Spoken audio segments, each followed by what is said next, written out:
साल 2026 से कक्षा 10 के स्टूडेंट एक शैक्षणिक सत्र में 2 बार सीबीएसई बोर्ड परीक्षा दे सकेंगे। सीबीएसई ने नई राष्ट्रीय शिक्षा नीति में की गई सिफारिशों के मुताबिक साल में 2 बार परीक्षा आयोजित करने के नियमों को मंजूरी दे दी। परीक्षा का पहला चरण फरवरी में आयोजित किया जाएगा और ये सभी स्टूडेंट्स के लिए अनिवार्य होगा।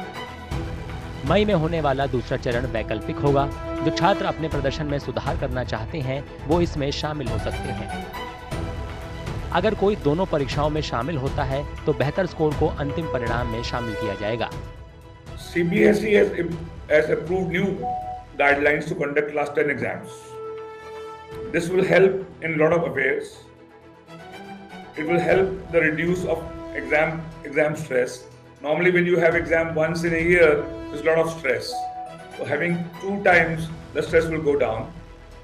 Second thing is, it will improve the flexibility. That is, in case they don't do well in the first time, they can improve in second time.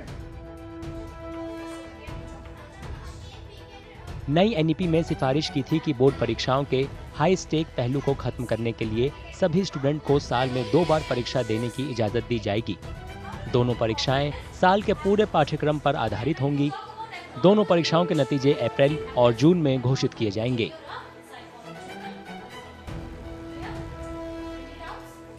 Because that option is available, it will ease the pressure on children. So maybe a child, who finds, let's say, a particular subject difficult, let's say science or maths, and finds social studies, languages simpler, he may work harder on social studies and this, give math, science, and then again he gets another 2 months to work on math, science and give it again and improve his scores.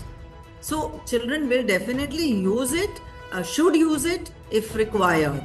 But again, the students that I feel will probably still give the first exam very seriously, and second exam will be an option in case they need to improve their score.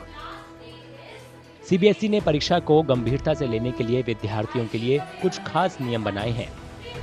अगर कोई विद्यार्थी पहली परीक्षा में 3 या उससे ज्यादा विषय छोड़ देता है तो उसे दूसरे चरण में बैठने की इजाजत नहीं दी जाएगी और उसे अगले साल फरवरी में फिर से सभी पेपर देने होंगे। पहली परीक्षा में कंपार्टमेंट वाले छात्र उन पेपरों को पास करने के लिए दूसरे चरण में शामिल हो सकेंगे।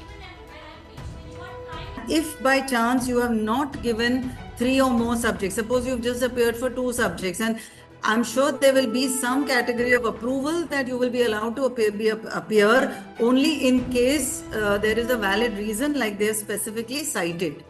So I don't think the CBSE is giving the students an option of missing certain papers and giving it in the second, because the second one is clearly called an improvement exam.